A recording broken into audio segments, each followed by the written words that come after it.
अस्सलामुअलैकुम। उम्मीद करता हूँ तमाम लोग खैरियत से होंगे। 5,433 पॉइंट आज इंडेक्स हमारा प्लस साइड पर रहा है और 1,61,000 पे क्लोजिंग मार्केट की आ चुकी है। और बड़ा ज़बरदस्त तरीके से आज दिन हमारा गुजरा है, जहाँ पर सेक्टर वाइज पोजीशन अगर आप बात करें, यहाँ पर तो कमर्शियल बैंक्स है, ऑयल एंड गैस एक्सप्लोरेशन है, पावर सेक्टर है, फर्टिलाइजर सेक्टर है, इन्वेस्टमेंट बैंक है, ऑयल मार्केटिंग है, टेक्नोलॉजी भी इवन मौजूद है, सीमेंट भी है, रिफाइनरी भी है, ऑटो भी है, टेक्सटाइल भी है। मतलब तमाम के तमाम स्टॉक्स जो हैं वो लाइन में खड़े हुए हैं और मार्केट को यहाँ पे सपोर्ट कर रहे हैं। This is called the market. ये है बड़ी परफेक्ट किस्म की मार्केट।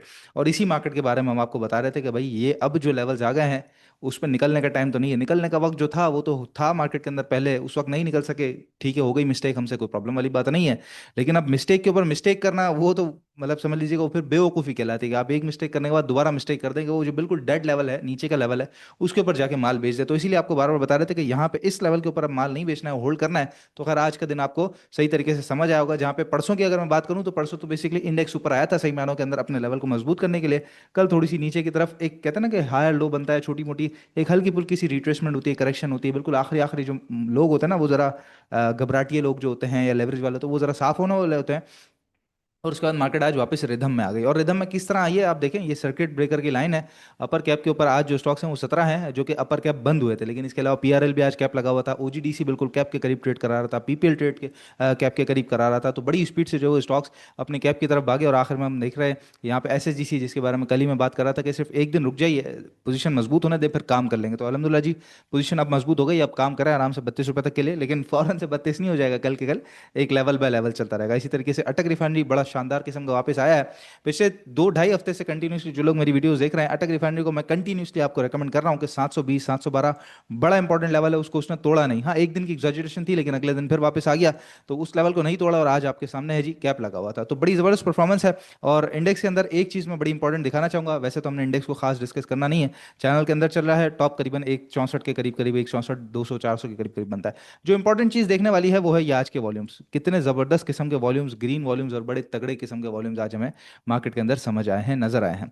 और ये वॉल्यूम्स बेसिकली वही वॉल्यूम्स हैं जिन लोगों ने एक तरीके से अपॉर्चुनिटी से फायदा उठाया। खासतौर पर मैं कहूंगा कि इंस्टीट्यूशन जो है वो हमारी कंटिन्यूसली एक्टिव है। जो पिछले 3 दिन का फीपी लिपि है वो मैं आपको अगर दिखाता हूँ यहाँ पे, तो फिपिलिपि के अंदर जो पोजीशन है उसमें ये 2 मार्च का फिपिलिपि है, यानी कि ठीक है, जो जिस दिन मार्केट के अंदर 16,000 पॉइंट नेगेटिव साइड पे मार्केट की क्लोजिंग हुई थी, उस दिन भी अगर आप देखें तो इंडिविजुअल्स बायर हैं, बैंक्स बायर है, फिर यहाँ पर आ जाए तो ब्रोकर बायर है, इंश्योरेंस कंपनीज बायर है। फिर उसके बाद 3 मार्च का भी देख लेते हैं हम, तो 3 मार्च के अंदर भी जो पोजीशन है उसके अंदर यहाँ पे कंपनीज बायर है, बैंक्स बहुत बड़ा बायर हमें नजर आया, फिर अदर ऑर्गेनाइजेशन बाइंग साइड पे, इंश्योरेंस बाइंग साइड पे। फिर कल का जो गुजरे दिन का कल का जो फिपिलिपि है उसमें भी आप पोजीशन देख सकते हैं, इंश्योरेंस ने कितनी बड़ी बाइंग की हुई है, अदर ऑर्गेनाइजेशन बाइंग साइड पे खड़ा हुआ, बैंक्स बाइंग साइड पे खड़ा हुआ। तो तमाम के तमाम अगर इंस्टीट्यूशंस बाइंग साइड पे खड़े हुए हैं तो वो किस लिए खड़े हुए हैं? क्या उनको जंग नजर नहीं आ रही, या वो कुछ और ही चीज देख रहे हैं जो हम, मैं और आप नहीं देख सकते? बस जो जो सामने सामने होता है ना, वो हम उसको इग्नोर करके जो दूसरी पीछे की चीज होती है ना, परछाई जो होती है, हम उसको देखना शुरू कर देते हैं कि भाई अमेरिका ये कह रहा है, ईरान ये कह रहा है, इसराइल के अंदर इतने बम गिर गए, ईरान के अंदर इतने बम गिर गए, स्ट्रेट ऑफ हॉर्मस बंद हो गया, ऑयल का ये रेट हो गया, वो रेट हो गया। वो सारी चीजें ठीक हैं, देखनी चाहिए, लेकिन उससे आपकी फैसला साजी पे इम्पैक्ट नहीं आना चाहिए। वो आपकी विजन के लिए ठीक है कि हाँ, आपके पेरिफेरल विजन के अंदर आपको चीज नजर आ रही है, वहां तक ठीक है, लेकिन वो फोकस नहीं होना चाहिए आपका कि मैं वहां पे फोकस करके बैठूं। फोकस आपका मार्केट होना चाहिए। तो बहरहाल जी, मार्केट बड़ा जबरदस्त किस्म से वॉल्यूम के साथ वापस आई है। अब कल के दिन जाहिर है जो लेवल, जैसे मैंने आपको बताया कि ये 164 है, अगर तो ये मेरा चार्ट सही से हो जाए जी, 164 का लेवल है। यहाँ पर कुछ थोड़ी बहुत रुकावट आनी चाहिए मार्केट में, उसूलन रुकावट आए, थोड़ा बहुत अपने आपको करेक्ट करे, दोबारा ऊपर की तरफ जाए। सबसे अच्छी बात, सबसे प्रॉमिसिंग बात मार्केट के अंदर जो इस पूरे हफ्ते के अंदर क्या आई है कि मार्केट इतना बड़ा गिरने के बावजूद भी जो उठ के ऊपर की तरफ आई है, तो कहीं भी मार्केट ने गैप नहीं छोड़ा। बहुत ज्यादा अच्छा एक साइन है मार्केट की तरफ से। तो इसी तरीके से अब भी स्टॉक्स आपके हाथ से नहीं निकले। अब भी अगर आप कहें कि अटक रिफाइनरी महंगा हो गया, मैं नहीं समझता महंगा हो गया। आप कहें ओजीडीसी महंगा हो गया, नहीं महंगा हुआ। एसएनजीपी महंगा हो गया, नहीं महंगा हुआ। कितने ही स्टॉक्स है अभी भी उस लेवल के ऊपर मिल रहे हैं, और कुछ अगर 5 7 5 7 7 रुपए बढ़ भी गए तो वो लेवल नहीं आया जिस रेट के ऊपर पहले मौजूद थे। ठीक है, तो अभी भी कुछ भी महंगा नहीं हुआ, अपने हाथ में चीजें हैं, कोई भी डरने घबराने की जरूरत नहीं है। अच्छा, लोग हार क्यों जाते हैं या परेशान क्यों हो जाते हैं, उसके अंदर सबसे इंपॉर्टेंट चीज जो है वो होती है गाइडेंस। ये आपके सामने नजर आ रहा है, मैं रोजाना आपको पोस्ट दिखा रहा होता हूँ, शायद आप पता नहीं उस पर गौर करते हैं नहीं करते, लेकिन मैं आपकी सिर्फ जो है ना वो तवज्जो दिलाना चाहता हूँ। यहाँ पे ट्रेडिंग डेस्क फॉर गाइडेंस। अभी क्या गाइडेंस है? ये गाइडेंस है ट्रेडिंग। आप पहला लफ्ज देखें और आखिरी लफ्ज देखें, ट्रेडिंग डेस्क फॉर गाइडेंस। अभी ट्रेडिंग के लिए बनाई गई है, मतलब ये जो गाइडेंस है ये सारी ट्रेडिंग से रिलेटेड, वो ट्रेडिंग जो आप आम दिनों के अंदर कर रहे होते हैं, मार्केट नॉर्मल नॉर्मल हालात में चल रही होती है, उसके अंदर आपको अच्छा लग रहा होता है हैस्कोल भी, उसके अंदर आपको अच्छा लग रहा होता है पेस पाकिस्तान भी, उसके अंदर आप कहीं सुनते हैं कि सीआईएसएल में भी काम करना चाहिए, उसके अंदर आपको लगता है भाई एफएनएल में भी काम करना चाहिए, अच्छा फौजी फूड के अंदर भी काम करना चाहिए, के इलेक्ट्रिक में भी करना चाहिए, अटक रिफाइनरी में भी, बीएसओ के अंदर भी, एफएफसी में भी, चलो ठीक है काम करना चाहिए, लेकिन किस लेवल के ऊपर कहाँ कहाँ बाइंग करनी है, कहाँ कहाँ सेल करनी है, वो गाइडेंस कौन देगा? ज़ाहिर है लोगों को इतना अभी नो हाउ नहीं है कि लेवल्स कौन से हैं बाइंग करने के लिए। स्टॉक तो पता है, वो तो कोई ना कोई आके बता भी देता है कि भाई आप साजगार ले लेते तो यहाँ से वहाँ तक बढ़ जाता, अगर आपने उतने वक्त में मीज़ान बैंक में इन्वेस्टमेंट की होती तो वहाँ से वहाँ तक बढ़े, लेकिन कौन से वक्त पे कितनी इन्वेस्टमेंट की होती है तो और कहाँ निकलना है ये कौन बताएगा? तो उसी के लिए जो हमारी गाइडेंस के लिए जो डेस्क बनाई गई है वो आपका साथ देती है, ताकि आपको सही से पता चले कि भाई अब जो लेवल्स हैं वो निकलने वाले नहीं है, अब लेवल्स बाइंग करने वाले हैं, अब यहाँ पे ये स्टॉक सर आप बाय कर सकते हैं। तो हम अपने तमाम क्लाइंट्स को, अपने मेंबर्स को तमाम गाइडेंस दे रहे होते हैं इस डेस्क के थ्रू। तो आपने क्या करना है कि ये जो नंबर है आपके सामने 0311 49444443, इस पे व्हाट्सएप पे रब्ता करके आपने स्टॉकिफाई के साथ मुनीर खान सिक्योरिटीज में अकाउंट खुलवा लेना है। जैसे ही आपका अकाउंट खुल जाएगा आपको ये तमाम services plus trading desk for guidance जो है वो बासानी मिलना शुरू हो जाएगी। तो इस तरह की मार्केटों के अंदर जो लोग हार जाते हैं तो वहां पर आपके हार के चांसेस नहीं होंगे, और जो ऊपर की तरफ जो बिल्कुल टॉप कहते हैं ना कि लोग मैं टॉप नहीं पकड़ पाता, मार्केट का कोई टॉप नहीं पकड़ सकता, कोई बॉटम नहीं, टॉप पे कितने सारे लोगों ने स्टॉक पकड़े हैं उनको कौन पूछेगा। तो खैर ये होता है मार्केट में, लेकिन जैसे मैंने कहा कि गलती पे गलती नहीं दोहरानी चाहिए, वो बेवकूफ़ी होती है। तो इसलिए दोबारा गलती अगर आपको नहीं दोहरानी है तो आपने नंबर पर रब्ता करना है। कुछ खबरों की तरफ आ जाते हैं जी। एक और गैर सरकारी और गैर हतमी नतीजा हमारे सामने आया। आईएमसी कहता है कि मिडिल ईस्ट के जो क्राइसिस हैं वो पाकिस्तान में ऑटो पार्ट्स की जो सप्लाई है वो थोड़ी सी डिस्ट्रप्शन में आ सकती है। तो ये अब जाहिर है इंडस्ट्रीज को इम्पैक्ट करेगा, क्योंकि जो वॉर है वो सिर्फ एक दो कंट्रीज के दरमियान नहीं है, पूरे रीजन के अंदर है इस वक्त। तो जरा कॉन्फ्लिक्ट थोड़ा सा बड़े साइज के ऊपर है, बड़े स्केल के ऊपर है, तो उसके जो असरात हैं वो भी थोड़े से बड़े स्केल पे आ सकते हैं। लेकिन जैसे मैंने कहा कि कल परसों पे नहीं है, आने वाले वक्त के अंदर है। फिलहाल मार्केट अपने लेवल्स को दोबारा मेंटेन करने की कोशिश करिए, तो हम उस पर ज्यादा नजर रखेंगे। ये हमारे पेरिफेरल विजन के अंदर होना चाहिए, फोकस नहीं होना चाहिए ज्यादा। अच्छा, उसके बाद जी गवर्नमेंट की तरफ से ये बात आ रही है कि government finalises energy contingency plan amid regional tension. तो इसको कहते हैं, इस चीज को कहते हैं, क्या कहते हैं, मैं आखिर भूल गया, प्रोएक्टिविटी।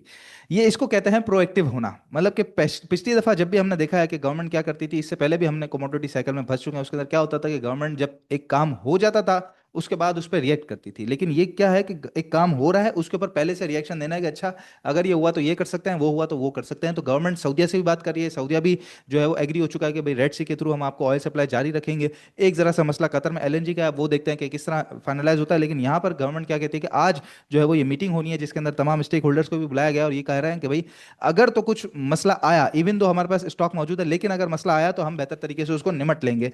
तो जब आपकी इकोनॉमिक कंडीशन मजबूत है और आपकी इकोनॉमिक टीम मजबूत है, इस वक्त वो प्रोएक्टिव चल रही है, एक काम होने से पहले उसको लेके चल रही है कि भाई क्या क्या मसले मसाइल हो सकते हैं, तो आपको भी ज्यादा घबराने की यहाँ पे जरूरत नहीं है। अपने स्टॉक्स पर, अपनी वैल्यूएशंस पे ध्यान दें, जिनका ये काम है वो करते रहेंगे। इसके अलावा एक और रूमर जो मैं मार्केट के अंदर कल शाम से देख रहा हूँ, काफी जगहों से मैसेजेस मौसूल हो रहे हैं, कुछ एक आध दो ट्वीट्स भी मैंने देखे कि भाई इस दफा पॉलिसी रेट बढ़ जाएगा।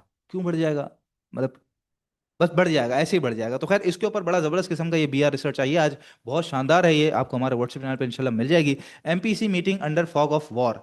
ये फॉग ऑफ वॉर है, ज़ाहिर है बहुत बड़ा, आप देख सकते हैं कि अच्छा खासा आर्टिकल है, मैंने पूरा इसको पढ़ा है। इसके अंदर बेसिकली ये कहा जाता है कि पहले जब भी हमने देखा है कि इंटरेस्ट रेट्स गिरते हैं और फौरन से जो बढ़ जाते हैं, उसके अंदर क्या होता है, वही जो आप रिएक्शन दिखाते हैं, प्रोएक्टिवनेस नहीं होती। और इस दफा जो एसबीपी ने काम किया है, इवन दो आखिरी जो पॉलिसी रेट की मीटिंग थी उसके अंदर भी मार्केट पार्टिसिपेंट ये समझ रहे थे कि इंटरेस्ट रेट घट जाएंगे, लेकिन पॉलिसी रेट को बरकरार रखा गया, क्योंकि जो हमारा स्टेट बैंक ऑफ पाकिस्तान है, फाइनेंस मिनिस्ट्री है, दोनों है तो इंडिपेंडेंट इदारे, लेकिन वो दोनों अपनी जगह पे बड़े जबरदस्त तरीके से काम कर रहे हैं और प्रोएक्टिवनेस रख रहे हैं। तो इस दफा जितना ज्यादा कंट्रोल किया गया है पॉलिसी रेट को, और जितना ज्यादा अपने हाथ में और नॉर्मल सर्कमस्टांसेस के अंदर लेके चला गया है सारी चीजों को, तो इस दफा भी मॉनेटरी पॉलिसी के अंदर ऐसा कोई रिस्क नजर नहीं आता कि हमें फौरन से इंटरेस्ट रेट बढ़ाने की जरूरत पड़े। तो इस तरह के रूमर्स के ऊपर फिलहाल आप लोगों ने ध्यान नहीं देना है, ठीक है। अब कुछ स्टॉक्स आज डिस्कस कर लेते हैं। जैसे मैंने आपको कहा था कि भाई हम स्टॉक्स जरा डिस्कस करेंगे और सेक्टर वाइज डिस्कस करेंगे। कल ऑयल सेक्टर आपसे डिस्कस किया था, अलहमदुलिल्लाह बड़ा जबरदस्त किस्म का आज परफॉर्मेंस दी है। लेकिन अब जाहिर है मार्केट के अंदर कुछ स्टॉक बढ़ गए हैं, तो रोजाना के बेसिस पे सेक्टर तो हम डिस्कस नहीं कर सकते, हम हर स्टॉक को देख के परख के सेक्टर को देख के, तो इंशाल्लाह कल कोशिश करूंगा। आज मैंने कुछ अलावा सेक्टर्स के कुछ स्टॉक्स आपके लिए निकाले हैं जो कि बेहतर लेवल्स के ऊपर मिल रहे हैं, उनके अंदर अच्छी बाइंग करनी चाहिए। स्टॉक्स के अंदर जो पोजीशन है, सबसे पहले मैं आ जाता हूँ छोटे स्टॉक की तरफ, वो है पीआईबीटीएल।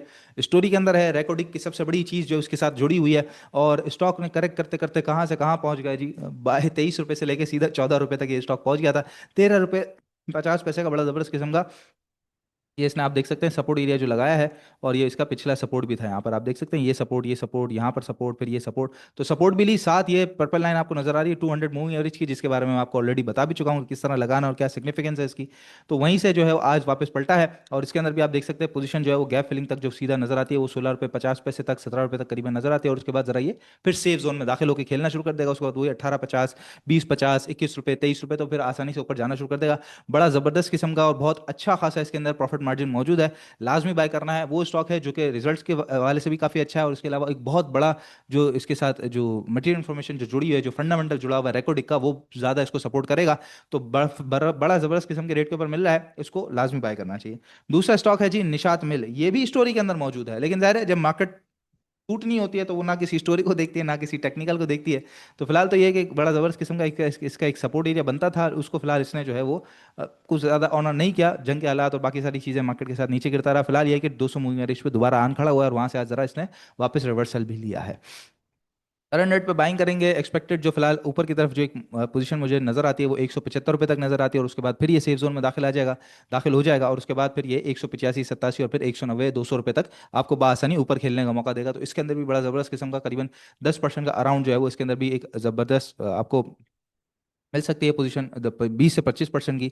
तो इसके अंदर भी जरूर काम कीजिएगा निशात मिल के अंदर, ठीक है। इसी तरीके से मजीद आगे आ जाए हम, तो हमारे पास अगला स्टॉक है सिनर्जी। अच्छा, सिनर्जी जो है वो इस वक्त 200 मूविंग एवरेज से तो नीचे ट्रेड कर रहा है, आप देख रहे हैं, ठीक है। तो फिलहाल 200 मूविंग एवरेज को तो हम बंद करते हैं, ये चीज़ तो हमारे लिए अभी फिलहाल जरूरी नहीं है, क्योंकि उससे नीचे ट्रेड कर रहा है। इसके अंदर जो है रिट्रेसमेंट अगर हम देखें तो बिल्कुल ये जो एग्जैक्ट लो है 5.5 रुपये 5.25 रुपये का, तो यहाँ से अगर हम देखते हैं और बिल्कुल लो से बिल्कुल टॉप, तो आप देख सकते हैं ये 0.786% का जो नंबर है वहीं से वापस आया है, और आज अपने फिलहाल गोल्डन जोन के अंदर दाखिल हो गया। फिलहाल ये कि 740 करीबन करीबन एक छोटा सा एरिया नजर आता है कि भाई थोड़ा सा रुकावट का एरिया है, यहाँ पे कुछ रुक सकता है, अदरवाइज रुकने के बाद थोड़ा सा नीचे आया तो बाइंग करनी चाहिए। करंट रेट पे भी बाइंग कर सकते हैं, 740 क्रॉस कर दे तो दोबारा बाइंग करेंगे। 7 रुपये 80 पैसे, 8 रुपये 40 पैसे तक के टारगेट के लिए फिर सिनर्जी को आप कंटिन्यू करेंगे। आखिरी स्टॉक है एफएफसी।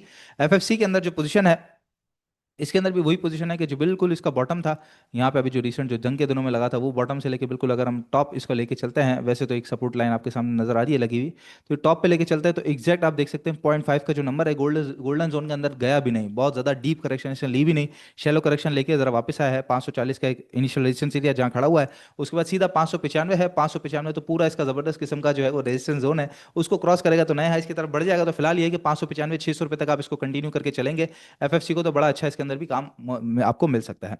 मार्केट के अंदर कल के दिन क्या करना चाहिए, तो कल के दिन जाहिर है जिस तरह मैंने आपको बताया कि 164 के करीब करीब जो एरिया है वो थोड़ा सा मार्केट के लिए एक प्रॉफिट टेकिंग वाला एरिया साबित हो सकता है। जाहिर है जिन्होंने यहाँ बाइंग की हुई है, या जिनके पास 70 रुपये नीचे का अटक रिफाइनरी है, या 30 रुपये नीचे का नेशनल रिफाइनरी है, 20 20 रुपये नीचे का ओजीडीसी है, वो जो ट्रेडर हजराते हैं वो थोड़ा बहुत प्रॉफिट टेकिंग करेंगे। तो आप भी अगर ट्रेडिंग के लिए मकसद के लिए लिया था तो कल 30%, बहुत ज्यादा नहीं, पूरा नहीं, 30% 35% बेच दिएगा, क्योंकि जहां इतना बड़ा लॉस आपने देखा है तो बड़े नफे भी तो कमाना सीखे। तो थोड़ा थोड़ा खरीदना होता है, थोड़ा थोड़ा बेचना होता है, टुकड़ों टुकड़ों में खरीदना है, टुकड़ों टुकड़ों में बेचना है। तो इसी तरह अगर कल गैप के साथ खुलती है मार्केट, अगर मोमेंटम में बंद हुई है, छोटा मोटा गैप खुलता है और ऊपर की तरफ खुलती है, तो 164 के करीब का जो एरिया है, 163 800 164 के करीब का जो एरिया है वो अच्छा साबित हो सकता है। कुछ थोड़ी सी 30% 35% मैक्स 40% प्रॉफिटिंग करने के लिए कोई थोड़ा कैश खाली हो जाएगा तो कुछ दूसरे स्टॉक में पैसा लग जाएगा, अदरवाइज वही स्टॉक दोबारा आपको नीचे मिल जाएगा। तो मैं नहीं कहता कि यहाँ पे पूरा प्रॉफिटिंग करके निकल जाना चाहिए, नो, थोड़ा थोड़ा काम करें, थोड़ा थोड़ा बाइंग करें, थोड़ा थोड़ा सेल करें। अब ये थोड़ा थोड़ा क्यों जरूरी है, इसका जवाब मैं कल की वीडियो में दूंगा कि छोटी क्वांटिटी क्यों जरूरी होती है और असल में बड़ी क्वांटिटी लोगों को मारती कैसे है। ये बड़ा इंटरेस्टिंग एक चीज़ है जो मैंने कल के दिन अपनी बुक के अंदर पढ़ी थी, तो वो मैं इंशाल्लाह कल की वीडियो में आपसे एक्सप्लेन करता हूँ। बाकी जब तक याद रखिएगा जी, फौरन से आपने वीडियो बंद होने के बाद अकाउंट नहीं खुला हुआ तो स्टॉकिफाई के साथ अकाउंट खुलवाना है। 0311 4944 443। मार्केट में कोई घबराने की जरूरत नहीं है, जब बड़े लोग बाय कर रहे हैं तो आपको क्यों पीछे हटना है, आप भी थोड़ा थोड़ा पैसा इंजेक्ट यहाँ पे करना शुरू कर दीजिए। इंशाल्लाह नेक्स्ट वीडियो में आप लोगों से मुलाकात होती है। अपना बहुत ख्याल रखिएगा। अल्लाह हाफिज़।